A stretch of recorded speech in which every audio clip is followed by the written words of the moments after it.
I own a 3-year-old Bichon Frise called Gidget. They are a remarkably intelligent breed, despite their yappy image. I taught her from a young age to do tricks and obey commands, and she was a bright and eager student. I always felt she had a lot to say. So when I saw videos on TikTok and Instagram of dogs who use programmed buttons to indicate their needs, I thought I might try it with Gidget. I bought a pack, recorded my voice on the buttons. I kept it simple at first. I gave her buttons to make requests and to ask for things. Outside, food, water, treat, play. After she had mastered those, I added more. I gave her options about where she wanted to go, what things she wanted to eat. She soon learned to pair the buttons up. Outside, park, food, chicken. It was amazing to hear her preferences, to know why she whined or barked. As she grew more confident, I added more buttons. These were more philosophical, and used concepts rather than nouns and verbs. I wasn't sure Gidget would be able to understand them, but she picked them up so quickly I wished I had introduced them sooner. We discussed the weather, dreams, emotions. She was soon able to tell me if she was happy or sad, tell me she'd had a bad dream, and ask for a particular toy for her playtime. I became obsessed. Her little brain was able to express so much more than I'd ever suspected. I added more buttons. Soon she was able to tell me her mood, ask pertinent questions with the why button, make decisions based on what I suggested. She also liked to look out of the window and tell me what she saw. It was so interesting. Whilst I might look out of the window and see my neighbor carrying groceries from his car, Gidget would watch the same scene and tell me about the bird she had spotted, or stray leaf she had seen caught by the wind. I was able to see the world through her eyes. She'd been using her buttons to talk for over a year before things started to get disturbing. One day, she stopped playing with her favorite toy, looked into a corner, and walked over to her board. Very deliberately, she selected the button for dark. I laughed. It was daytime, and the sunlight was shining into every corner. No dark, I told her. Light, it's daytime. No dark. I used the buttons to reinforce my message. No, dark, light, day. Gidget listened, but turned her little head back to the corner. After a few minutes she came back to her board. Dark, she said again. I'm afraid I shrugged off her words, and the message behind them. I may even have laughed. No dark, I said. Light. Gidget humored me. She was a very clever dog. Sometimes whilst we played she would stop and examine a random wall, hover by her word board ready to tell me what she saw, but my previous reaction must have discouraged her. Time and again she would stamp on the button for dark and I would look at where she looked and deny it. I added more buttons, and with those buttons came more unease. Dark, stranger, no, cold. I'd stand where she looked to show her it was okay. She would whine and cry and hit the stranger button. It upset me a lot. After a while, Gidget stopped using her buttons. She regressed. She stopped asking, outside, and would whine at the door instead. She stopped asking, food, and would stand by her bowl and cry. I didn't know where I had gone wrong. I stood in the corner she hated more often, trying to understand why she hated it. It was cold there, colder than anywhere else in our home, but very welcoming. I found it soothing, for some reason. But the more I stood there, the more she cried. It started to get annoying. It was just a stupid corner. I'm not sure what to do. Update. Gidget has regressed even more. She has started peeing in the house, which is incredibly frustrating. At first I brushed it off, then I took her to the vets. The vet said there was nothing physically wrong with her and said she seemed stressed. She's a dog. What has a dog got to be stressed about? I'm getting sick of cleaning up puddles of pee. I feel like I should punish her. Update 2. Gidget won't come near me now. I hold my hand out to coax her. She turns away. Idiot animal. I remember that I loved her once, but that was before I realized how useless she was. She won't even love me, the main reason I got a dog in the first place. I spend more time in my corner, and watch the little fluffy beast cringe in her bed. The bed I bought her that she doesn't deserve. I'm watching her now. I've been staring at her for hours now and she has done nothing except shake and cry. She used her buttons for the first time in ages earlier. Where? Mum. Bye, stupid creature. Can't she see I'm right here? Or is it too dark? I'm the friend of Gidget's mum. I don't want to use her name, but you will know her as Gidget's mum, so I'll call her GM. As for myself, I am a friend who took Gidget away. GM hadn't checked in with our circle of friends for days when I decided to go and see her. We have a group chat we all access daily, but she had been absent from it for too long, and hadn't responded to a single message aimed at her. I lived the closest, so I volunteered to go and check up on her. When she answered the door, I was horrified at what I saw. GM is normally a very tidy person who takes great care in her appearance, but when I saw her she looked terrible. There were vast dark circles under her eyes, and her clothes were covered in stains. She let me in, and as she turned away from me I noticed that the hair on the back of her head was matted as if she hadn't brushed it for weeks. Even though her curtains were still drawn at 3 p.m., I could see enough in the dim light to ascertain that her home was as messy as she was. There were dirty plates piled on the floor, stale food congealing on them, and for some reason she had put a blanket over the mirror above her fireplace. What shocked me more was the state of Gidget, though. It was a running joke in our friend group that GM treated Gidget like her baby. Gidget was completely spoiled and pampered, with regular visits to groomers and an entire wardrobe of little outfits, but the small white scrap I saw cowering in her filthy bed didn't look like the princess I'd come to know and love. Gidget looked like one of those dogs they used in adverts for animal charities. She was trembling when I saw her, but she still managed to wag her tail, giving me a warmer welcome than GM had given, and she scuttled out of her bed, coming towards me in an awkward, crouching gait I'd never seen her use before. I didn't know much about dog body language, but it was clear to me that Gidget was badly frightened of something. Or someone. I didn't like to imagine what had been going on, but judging from GM's appearance, and the state of her home, and beloved pet, it was an understatement to say that something was terribly wrong. I'm afraid I assumed that GM was depressed. It wasn't something she was prone to my knowledge, but there was a first time for everything. I tried to be as upbeat as possible. I didn't mention how awful GM looked, but I did instinctively start to tidy up a little. I didn't know what else to do. I bustled round her flat, picking things up, recounting such news of our other friends' activities I thought she'd like to hear. GM's silence was unsettling, and being around her made the hairs on my arms prickle.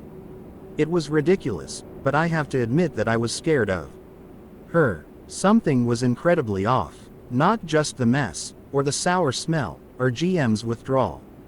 Not even Gidget's cowed attitude, which I probably could have explained, had I not wanted to consider what GM might have put her through. GM has always been, a very sweet person, totally devoted to her dog. I didn't want to think that, in her current state, she might have abused her baby. But I couldn't completely discount it. I felt her behind me as I tidied her kitchen. She stank, a reek like rotten meat, body odor, and old piss. I tried to keep up my chatter so she wouldn't know something was wrong, and for some reason it was very important she didn't know that something was wrong. She was like a dark shadow hanging over me, looming. In fact, at one point I turned, and saw a big steak knife lying unattended, and put it in the dishwasher just for something to do. So I wouldn't have to make eye contact. Now I was there I regretted coming. It made me sick to my stomach to be in her presence. The feeling of unease I'd felt upon entering had only gotten worse. I looked around her flat for an excuse to do something else, and saw a little puddle on the hardwood floor. It looked very much like Gidget had peed there. I hoped it had been Gidget and not GM. I made my way to the mop, but GM stopped me. She was very distressed, her face right up to mine, and I could smell her breath. It was sweet with rot, thick with something meaty. She told me she didn't want me to do anything else, not with her voice but with her eyes, and despite the danger I felt coming off her in waves as strong as her body odor, I couldn't just leave.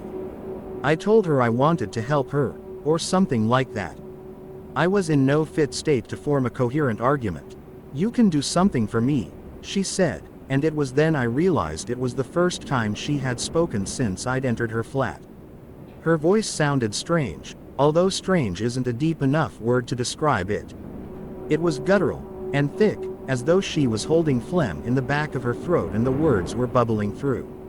It was the voice an open grave would have if it could speak, the voice of a basement door, covered with cobwebs, held ajar with a spike of bone as a doorstop. I asked her what she wanted me to do for her, and her eyes flickered then. Maybe it was just the poor lighting, but for a moment it looked as though she had a second set of eyelids beneath her usual ones, like a crocodile. Almost transparent, but with a smoky glaze to them. One corner of her mouth twitched as if she wanted to smile, but then her face became serious again. Her lips moved without sound, and now her eyes bulged a little as she huffed rancid breath against my skin. There was a struggle going on inside my friend, and I hoped she was winning. "Take Gidget," she said, coughing the words out as if they hurt her. She was holding my arm so tightly it hurt, pinching the nerve by my elbow until I felt my arm go numb to the shoulder. I can't remember what else was said. All I know is I wanted to leave, and quickly. And I wanted to take Gidget with me. I packed what I could as quickly as I could. The most important things, like Gidget's bowls and food and bed, and the other useful stuff, like her toys and leash and harness, along with some of her cute little coats. I was ready to go when GM, sitting on her couch and watching me with a blank expression, urged me to take Gidget's talking board too. I hadn't even thought of it, but it made sense. I'd always been enthralled by Gidget's board, and the way she communicated.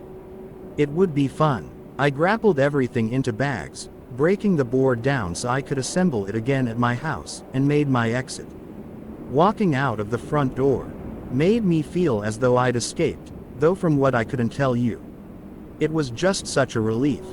Gidget stopped to look back before the door swung closed behind us, but I didn't.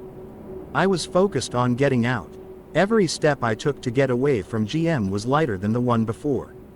I never thought I would shirk my duties to a friend, that I'd be so eager to leave someone in distress, but I knew GM couldn't be talked down and plied with ice cream and chick flicks to get her out of her mood. My shoulder, which had felt many tears upon it over the years, did not want to accommodate GM right now. Gidget relaxed somewhat once she was in my car, but she still looked over her shoulder as I drove away. I couldn't understand her urge to look. Personally, I didn't ever want to see that building again. I've read about women who have been kept prisoner in places for years at a time. Colleen Stan, Elizabeth Fritzl, Michelle Knight. It was a fascination of mine. I could only imagine how those women would have felt looking at the houses they'd been kept in after their escape. And I had nothing to compare to their ordeal.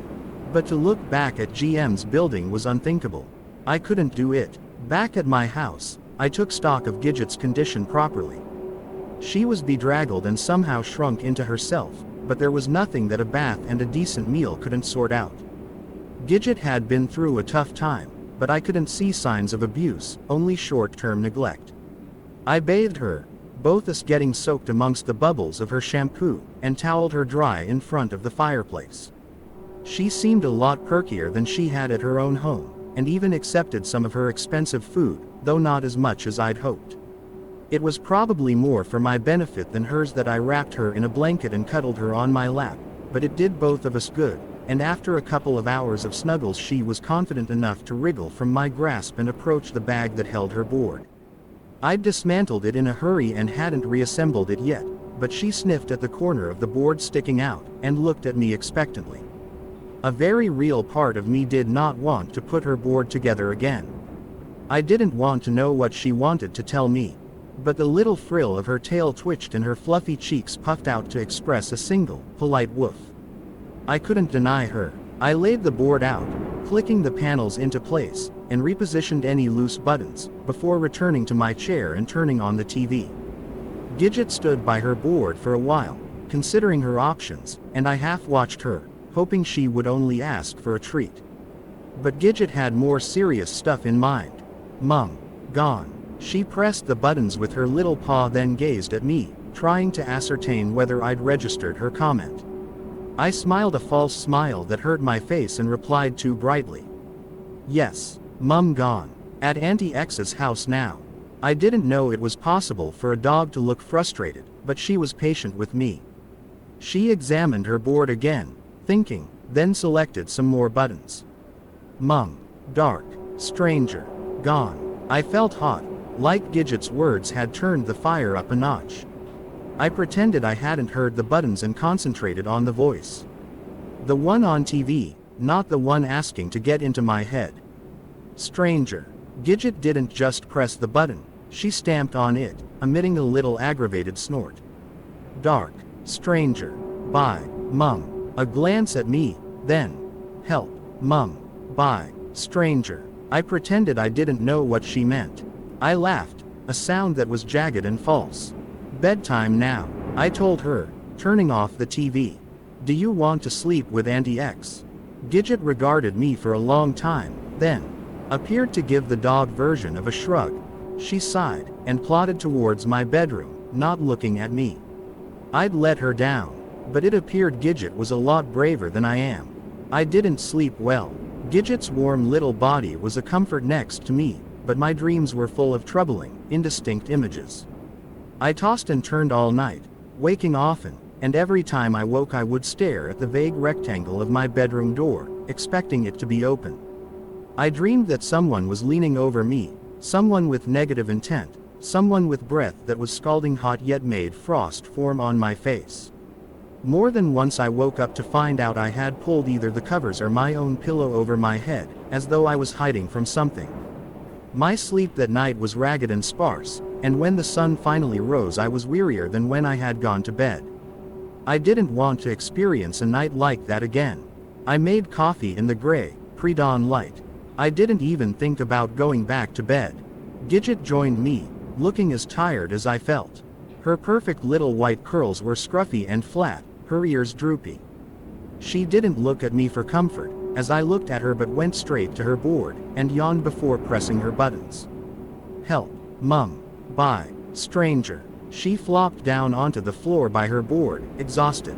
I didn't know what to say. I didn't have the energy. I sat down with my coffee and stared at the blank TV. I thought that I should call some of our friends, but it was far too early. Everyone would be asleep, everyone except whoever it was ringing my doorbell. I thought it might be the postman, though he had never called so early. Barely awake, I put my cup down and heaved myself out of my chair. Gidget was up and alert all of a sudden, staring at the door, her little body rigid with a slight tremor running down her spine. No, she stepped on the button as I walked towards the door. It's okay, Gidget, I told her, still sleepy. Auntie X get door. No, no, no, no. She pummeled it repeatedly, ears flapping as she bounced. Stranger. No. I looked through the spy hole in my door. It gave me a fisheye lens view of everything outside. Someone was standing slightly to the left of my door, just out of sight. I lifted my hand to release the deadbolt, and again Gidget stamped on the "no" button. The imperative behind the robotic voice made me pause. It was a recorded version of GM's voice, made unnatural by the repetition, and the more Gidget stamped on it the more desperate it sounded. I squinted through the peephole again.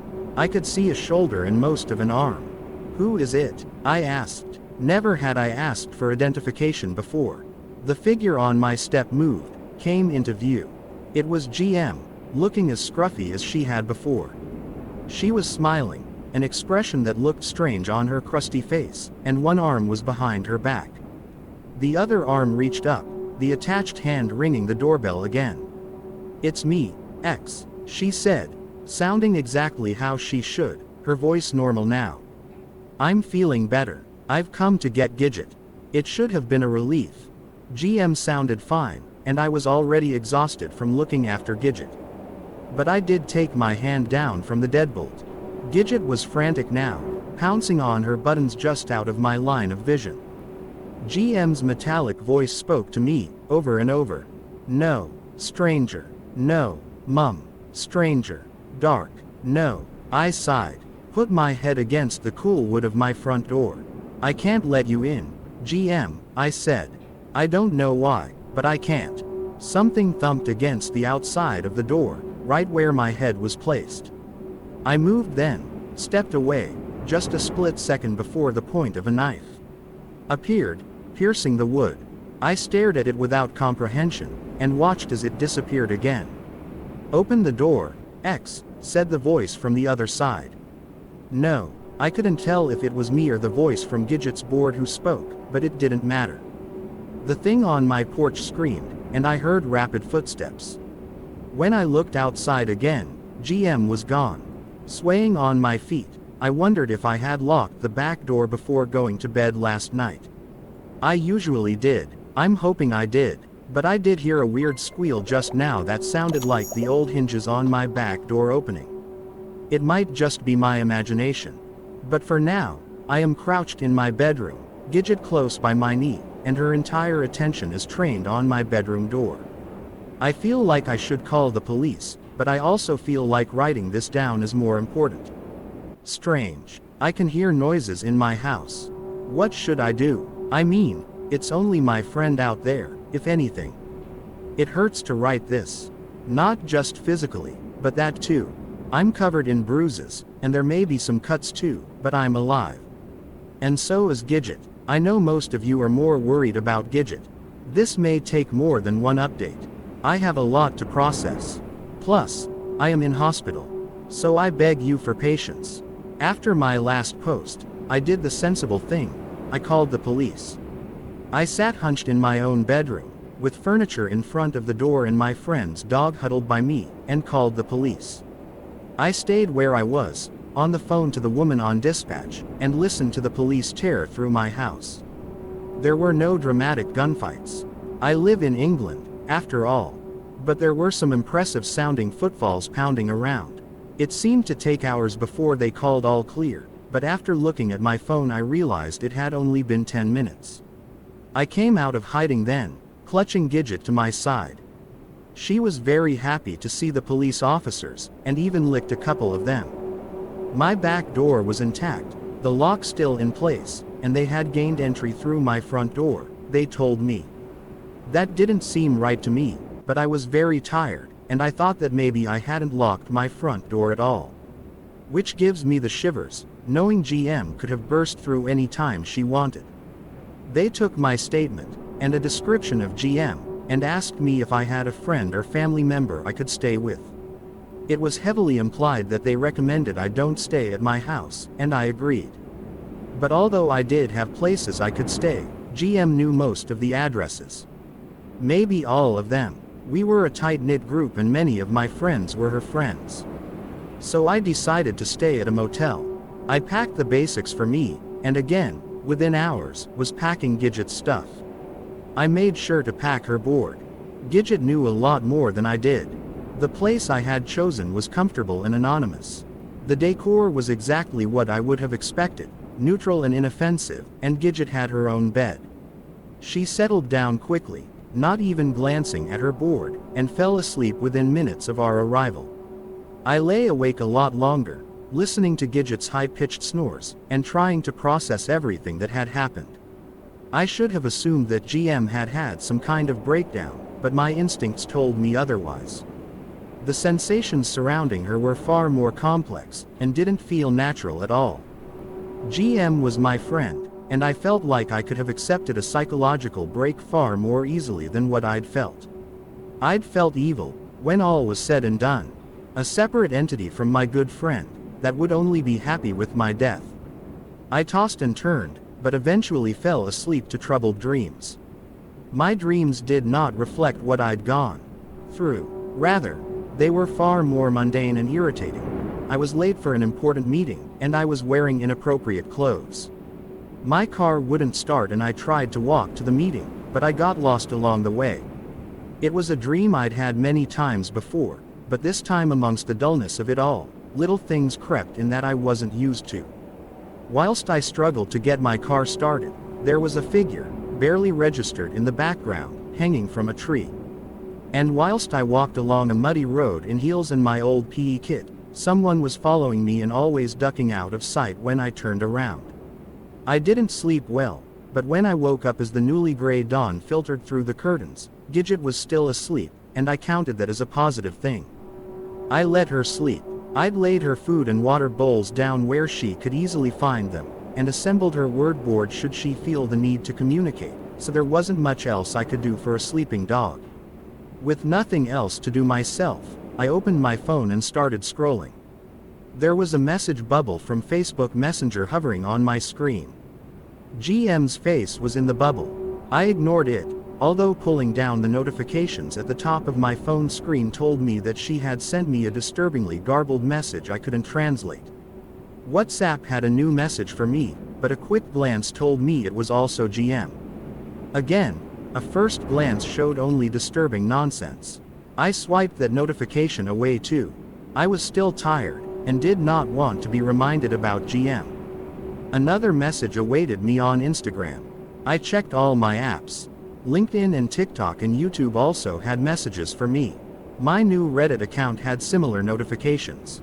Even my bank app had a fresh message I did not want to read, and, whilst it was impossible for GM to access my bank app to leave me a message, it was indeed from her. Or whatever was inside her. Everywhere I went, GM was waiting for me. I opened Google. I'm not sure what I was going to search for, but whatever it was left my mind when I saw the Google logo. I know Google changes the logo to a picture for special occasions, but I couldn't imagine what the occasion could be that would require a grainy, partially animated photo of a door. It was in black and white, flickering slightly, and looked all too familiar. For a second, I thought it might be the door to the motel room I was staying in, but somehow it was almost worse when I recognized it as the door to my bedroom where I was barricaded last night. The thought that GM had been outside my room whilst I was on the phone to the police, and had possibly taken a photo of my door while she was at it. That was disturbing. I closed my Google app without searching for anything. I didn't want to know what might come up in the results. Gidget and I remained in the motel for nearly a week. The police told me they had done a welfare check on GM and hadn't been able to locate her. There was no sign that she had returned to my house either, but I couldn't bring myself to go home. I felt reasonably safe where I was, but I knew I couldn't stay there indefinitely. I was low on funds, and my sick time at work was running out. Besides the more material reasons, being there made me feel like I was on the run. Paranoid, scared all the time, twitchy and anxious. I couldn't live like that, and the bad dreams had not left me. They were normal dreams I was used to having. Dreams I had had often in various shapes and forms, ones that were apparently common if online dream dictionaries are to be believed. But there was a darker tinge to each of them that made everything worse. If I dreamed about my teeth falling out, there would be a hand. Stained red, extended, ready to receive them. If I dreamed about being back at school, there was always something underneath my desk or in my locker I didn't dare look at.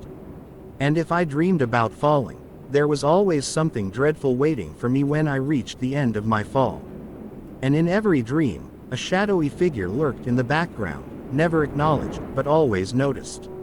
I'd really done nothing to deal with the situation I was in, just survived. Gidget had tried her best to explain to me what had happened, but her buttons were very limited. All I could ascertain was that something was dark and GM was now a stranger. I ventured onto the internet again. Messages still waited for me, but the Google logo had returned to normal, which was a comfort. There were many things I could have looked up, but the one I chose to do was find out where Gidget's buttons had come from and order some more. I'm not sure why I did this, but I had a few ideas I wanted to try out.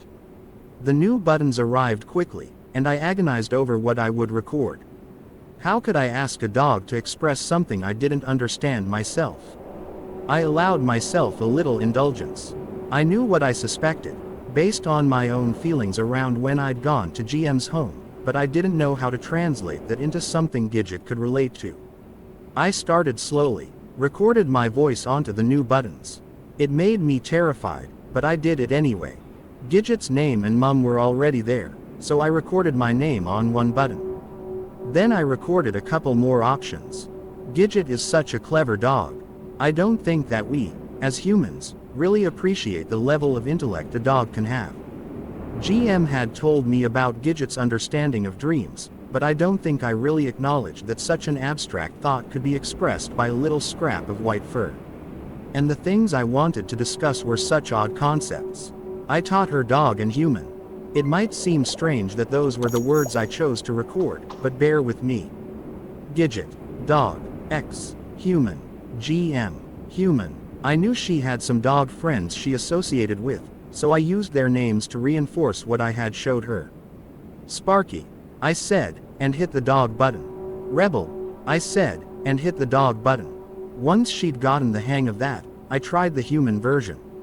I named all the people she might know and hit the human button after each one. She watched me closely, absorbing everything, and it wasn't long before she could answer questions with her 2 new buttons. I named everyone she knew, dog or human, and she answered appropriately, working out that dogs and humans were different. I gave her a treat every time she was correct, and it was every single time. Except when I mentioned GM. But she didn't press the human button when I said GM's name, or said Mum. She had no button to press for her. GM was apparently not human, or dog. I thought again for a long time before I could record another button. I made a button for animal. I wanted to be sure Gidget understood that whilst we were all animals, not all animals were dog or human. She knew cats, of course, having been friends with a local cat, but she also knew cows and horses from her walks. Still, she could tell me that Benjamin, a human, was human, that Misty, a cat, was animal, that General, a horse, was animal. But when I said GM's name, or Mum, again she did not respond for a long time, until she finally seemed to get frustrated with me, and the final time I mentioned GM, Gidget stamped on her board. Stranger, dark, Mum, bye. I knew what she was talking about. That was the worst thing. I knew when I was with GM, she wasn't GM, and it wasn't just a dissociative episode. GM wasn't GM. She was something else. And from what Gidget had told me, it had to do with something dark in their home. Looking back to when I had taken Gidget away, there was a corner of a room in GM's that I hadn't liked. There was no reason for me to dislike it. It looked no different, but there had been a puddle on the floor near that corner I thought might be Gidget's pee, and I was going to clean it. But GM had stopped me. She did not want me near that corner. And to be honest, I didn't want to go near that corner either, though I couldn't tell you why. It was a relief when she had stopped me. I think whatever had happened to GM had something to do with that corner, and it was why Gidget didn't think of her as human. So I thought again. Wrestled with my thoughts, actually. How could I allow Gidget to express herself? I was still pondering over how I could help Gidget help me when Gidget's demeanor changed. She went stiff, digging her little paws into the motel room carpet, and cocked her head as if listening to something I couldn't hear. She growled, once, a tiny sound almost buried deep in her throat, and looked over my shoulder. I felt paralyzed. All the fear I'd been experiencing in the past days suddenly brought to a head. Stiff Gidget did a strutty little walk over to her board and, looking over her shoulder the whole time, stamped on her buttons. Stranger, Mum. She hesitated, considered all her buttons. I don't think the word she needed was there, so she tried to adapt. Home, she said. Home. Whose home? Was GM at my house again? Where, Mum? I asked. My tongue almost glued to the roof of my mouth. It felt as though all my saliva had evaporated. Gidget looked over my shoulder again, and gave a little shudder. Home, she said, pressing the button with a stiff paw. And then I remembered. GM's world had revolved around Gidget, and she had a little saying I had heard more than once. Home is where the Gidget is, GM would say as she snuggled her dog. Gidget was here, so maybe this was home. And maybe GM was here. I didn't know whether to run or hide when Gidget told me, by association, that GM was nearby. I was absolutely terrified, and my main thought was to protect Gidget. My hands were shaking so badly I could barely pack, but luckily I hadn't brought much with me and hadn't unpacked much when we had arrived. I had chosen flight over fight, and whilst running away wouldn't solve things, I didn't know what else to do. I packed Gidget's board, including the new buttons, and hefted my bags and Gidget at the same time. She was shaking, and evidently terrified, but she was stronger than me. Despite her trembling, she didn't cower into me. She braced her paws against my shoulder where I'd slung her and lifted her head, chin high, to face whatever might be creeping up on us. Gidget is a ride-or-die kind of dog. I could feel that GM was close. Whether that was some kind of sixth sense or just my faith in Gidget's senses still isn't clear to me, but I ran. Packed up my car and strapped us both in. I felt sick to my stomach. I had an image in my head of GM, filthy and murderous, lurching towards our location, a knife held at her side.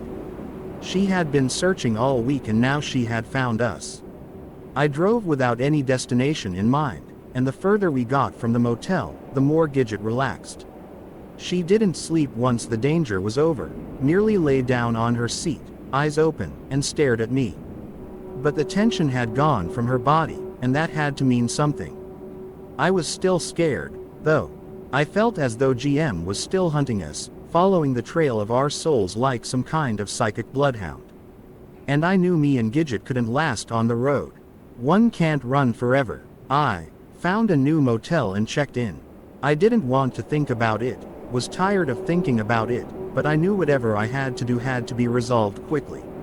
I settled us in, laid out Gidget's board, and returned to Google. I had given up of trying to explain everything logically. I'd never considered being in this type of situation and I was running out of sensible options, so I followed my instincts and searched. Demonic possession. It felt strange to do so, and I wanted to deny that it could be real, but I did it anyway. My decision was partially influenced by the appearance of a new Google logo that merely consisted of the words, "Open the door," spelled out in black letters against a foggy background. It was disturbing to see, but at that point I was very nearly done with the whole thing. I was exhausted and hungry and scared, but seeing GM's obvious message just made me roll my eyes. Whatever was in GM was too slow and very repetitive. After an hour or so of reading, I did another quick Google search and found some shops within driving distance that might have the things I needed. I had driven too far for GM to be able to catch us with us quickly, so I wasn't too concerned about Gidget's safety, but I was concerned about her mental state. I explained to her that I was going out for a while, and that I wouldn't be very long. I might have found it strange, once upon a time, to be conversing so earnestly with a dog, but Gidget had shown me how much she was capable of understanding. She listened carefully to my words, yawned, licked my hand, then fell asleep. That was as good an indication as any that she was safe. I trusted her instincts. I bought the crucifixes at the religious supply shop. I had no idea that such stores existed, and the fact that one should be so close to where I was staying made me decide it was some kind of omen. I got a big crucifix made of wood and 2 silver crucifix necklaces, a larger one for me, and a small one I could attach to Gidget's collar. I bought a Bible too, just in case it came in handy. I felt like I was stocking up for vampire attack. At that point I wouldn't have been surprised if the shop had also sold pre-sharpened stakes. My next stop was a place that sold herbs. I bought a bunch of white sage that I wasn't sure what I was going to do with but which had seemed important, according to what I'd read online. On the way home, I stopped at a church along the way. I had a large water bottle in the car which was nearly empty, so I drank the contents and went into the church. The font was by the door. So was a priest. I wasn't sure what to say to him, but I held up my water bottle and asked if I could fill it. I had thought I might have to be sneaky, or come up with a valid excuse, but he waved me in without comment or judgment. He watched me as I held the neck of the bottle underwater. "House haunted?" he asked, with half a smile. "Friend possessed," I said, and we both laughed. I could have asked him for help, I suppose, but it all seemed so fantastical it didn't occur to me. I should really have asked him for help. Instead, I went back to the motel and Gidget. Gidget was still asleep, and whilst I didn't want to wake her, I did want to make sure she was protected. The first thing I did was slide the smaller crucifix off its chain and clip it onto her collar, right next to the tag with her name on. She wagged her tail at me. I hoped it would be enough for now. The second thing I did was use the holy water. I wasn't sure where to use it. I had thought about the motel doorways, but I couldn't be certain how many ways in there were, so I settled for pouring a line across the doorway of our room, and splashing the door and door handle liberally on both sides. I did glance at the window too, but we were on the 3rd floor, so I didn't think it would be a problem. There was quite a lot of the holy water left, so I put it on my bedside cabinet and made a mental note to remind myself not to drink it. After that, there was not much else to do. I fed Gidget, ate something myself, which was difficult with the way my stomach was curdling, and lay down on the bed. Gidget did not have her own bed this time, so she climbed up with me, and it was unspeakably comforting to have her warm, fuzzy body nestled next to me. I decided when all this was over I would get a dog of my own. I hadn't intended to fall asleep, but the stress must have shut my body down, because the next thing I knew it was dark. And I wasn't in my bed. Instead, I appeared to be floating high above an unfamiliar road, and after the initial panic I realized I must be dreaming and forced myself to relax. The road was mostly empty, a few cars parked along the curbs, and streetlights dotted lining it. Nothing to catch the attention, apart from a lone figure toiling along. Even from a distance, the figure looked familiar, and the recognition seemed to be responsible for me drifting down and drawing closer. It was GM, still dressed in her stained sweats, her hair even more matted than when I had seen her before. She was walking with an uneven, but somehow inexorable stride, rolling from side to side yet making good speed. One hand was swinging next to her, fingers curled into a loose fist. The other was deep in the pouch of her hoodie. With the curious knowledge of dreams, I felt like I knew what she was clutching in there, and that it was for me. I shouldn't have been able to hear her from that height, but I could. She was panting, and muttering in a low voice, and although I could not make out any real words she sounded angry. And her voice sounded a lot deeper than it had before. I didn't want to go any closer. I felt like if I did, she would sense my presence like Sauron when Frodo put the ring on, but my curiosity got the better of me. It was a dream, I reasoned. Scary, yes, but still just a dream. So I went down until I was just ahead of her, seemingly hovering a few feet above the ground. A car drove past without even slowing, which cemented the idea that I couldn't be seen. GM was twitching her head as she walked, abrupt little jerks that made her face blur, and something about the way that happened made me extremely uneasy. I wanted to see her face. I felt like if I could, it would give me more of an idea of her mental state. As she grew closer to where I floated, she faltered, feet stumbling ever so slightly. Did she sense that I was there? I could now see, in the false yellow light of the street lamps, that her shoes were stained dark, and I was horrified when I realized that she had walked so far that her feet were bleeding. GM started forward again, with even more urgency than before. Her hand was coming out of her pocket and I saw a dull gleam. She was coming towards me. She could see me. I panicked, willing myself to fly up to where I had been before, but whether my fear was keeping me there, a rabbit in the headlights, or GM was holding me down somehow, I couldn't be sure. I could see her face as the headlights of another passing car illuminated it, the glint of her eyes. They weren't completely black, like I had somehow expected, just her normal eyes, but somehow they still managed to convey utter madness. "You," she crowed, and whatever was in her hand sliced the fabric of her hoodie as it came free, and it wasn't until she was right on top of me that I managed to break the hold gravity had over me. I shot upwards with sickening speed, heading for the stars, but not before one of her hands brushed my foot, going straight through it. I woke up in the motel room, my heart hammering away against my ribs, my breath scorching my throat. When I'd fallen asleep, Gidget had been nestled in the crook of my arm, but now I was hugging her close, and she was whining, tongue flicking at my face. It had to have been just a dream, I told myself, but even if it had been, it was one I never wanted to have again. It had been creepy enough, but the worst part was when GM had touched my foot at the very end. She hadn't made purchase, as I was just in my dream body, but it was still enough to transfer everything that was happening inside her. And there was a lot going on.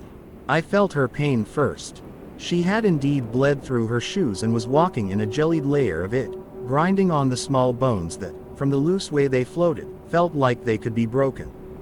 The tendons and muscles in her legs were surely torn, and it felt like she had a permanent cramp. She was starving, too, and thirsty. The thing controlling her hadn't let her eat or drink. It didn't care about her. She was just a vessel, and it would push her for as long and as far as it wanted until she was dead. Maybe then it would vacate the lifeless meat of her body. The second thing I felt was the entity itself. It was angry, but it also felt like anger and hate were the only things it ever felt, a constant state of being. I saw in whatever passed for its mind what it intended to do to me and Gidget, and there would be no mercy, no hesitation. And we had done nothing to deserve it except escape. I was glad I had only felt it for a split second. Had I felt its emotions for a longer period, I think I would have gone insane. It was a miracle GM had held out for so long. But horrible as the pain and the entity's spite had felt, the third thing I had sensed before quitting the scene was somehow far worse. I had felt GM herself, a scratchy little scream buried deep down inside the whole mess.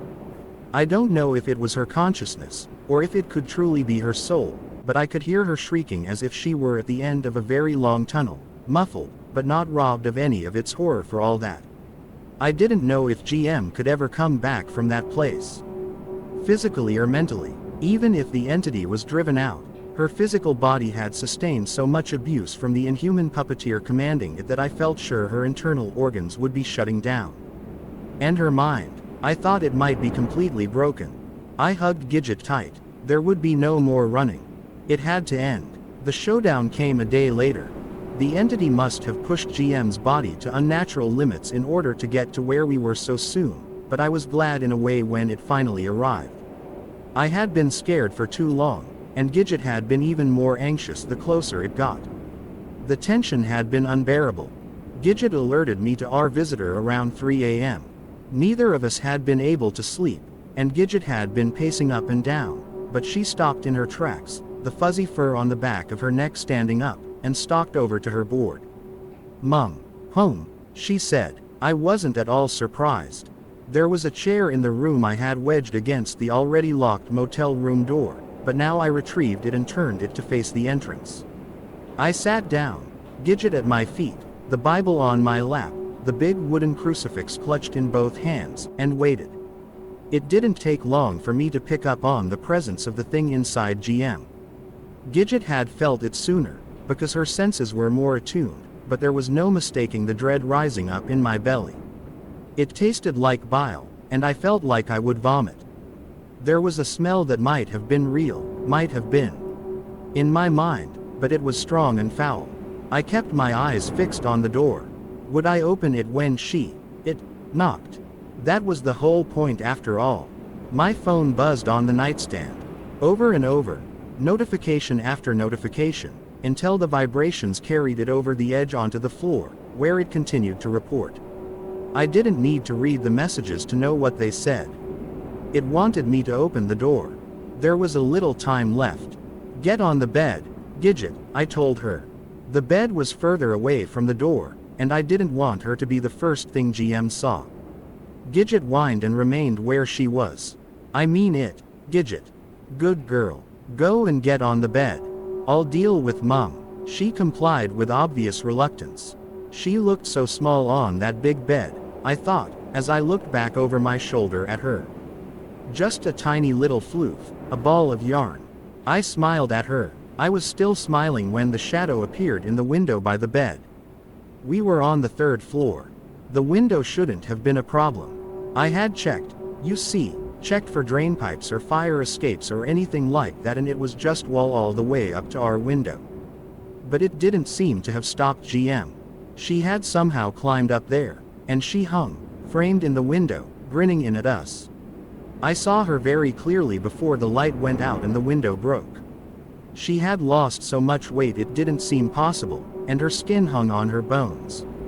2 of her front teeth were broken, and the jagged edges gnashed at her bottom lip as she smiled.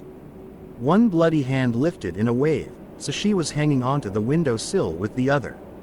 Her nails were missing, no doubt from her impossible climb, and the spongy fingertips touched the window, daubing a crooked smiley face on the glass.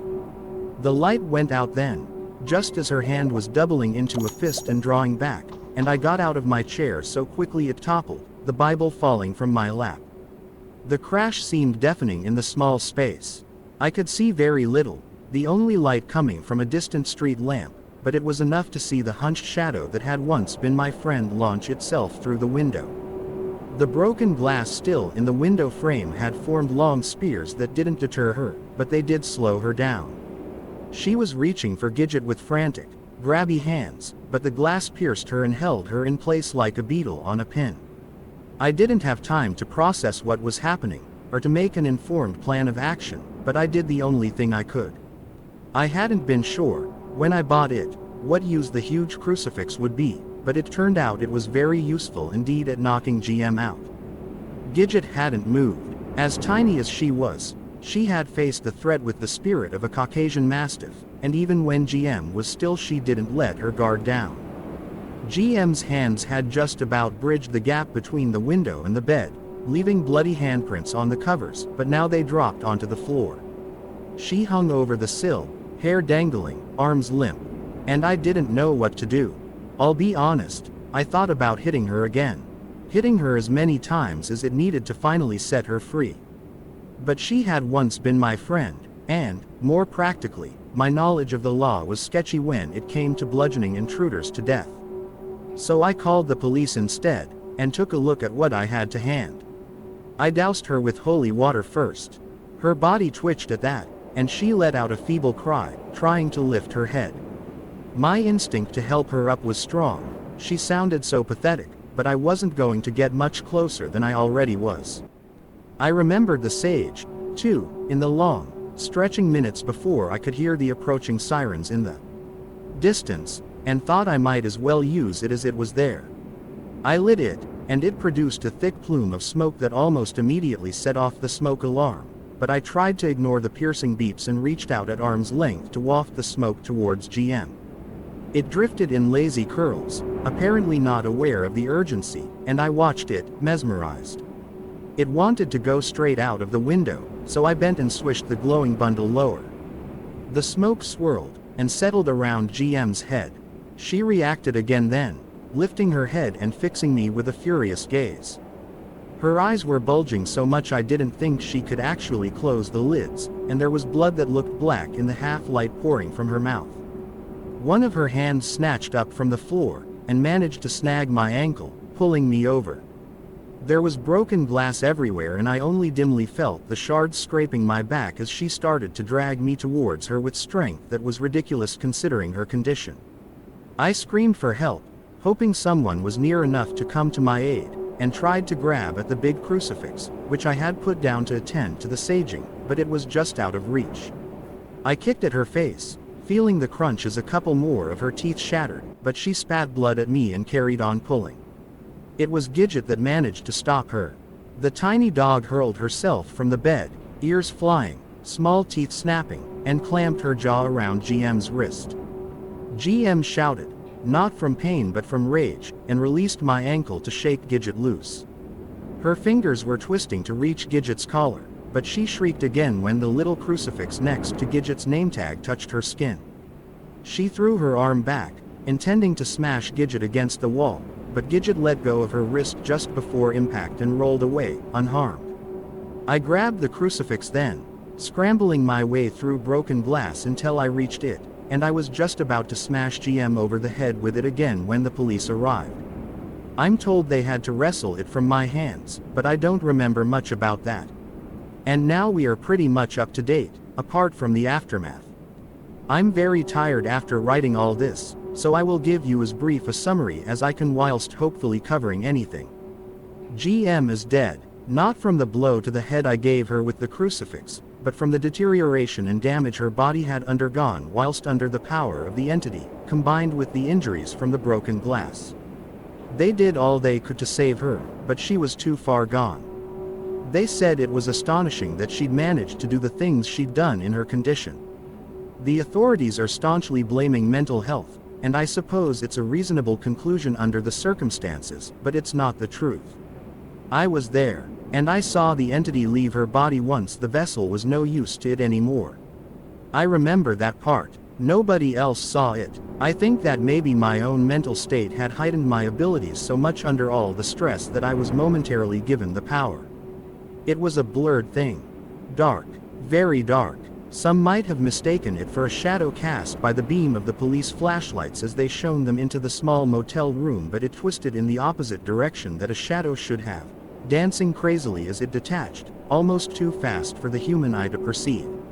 Something about the movement made me sick to my very stomach, and I closed my eyes, but in the last second before I shut it out, it turned and acknowledged me.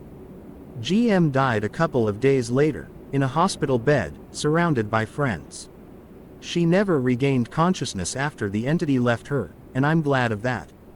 The torture she had been through had ended. I remained in hospital for a couple of days.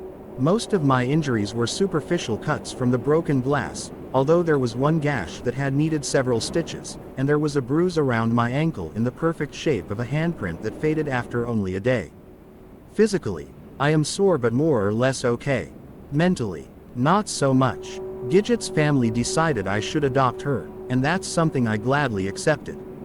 The little dog and I had become close during a hard time, and I was happy to move all her things into my own home. Gidget is in much the same condition as myself. Physically okay, mentally not so much. She has been distant, and very quiet, in the period since we came home. She hasn't had any cuddles, and has kept very much to herself. Neither has she used her board, but I have hopes she will settle down soon. I intend to give her all the love GM gave her, and more. She will be safe with me. Gidget more, hello. No sad. Dark treat Gidget happy. Human happy. Animal happy. Dark inside. Dark friend. No stranger. No sad. Gidget happy. Goodbye.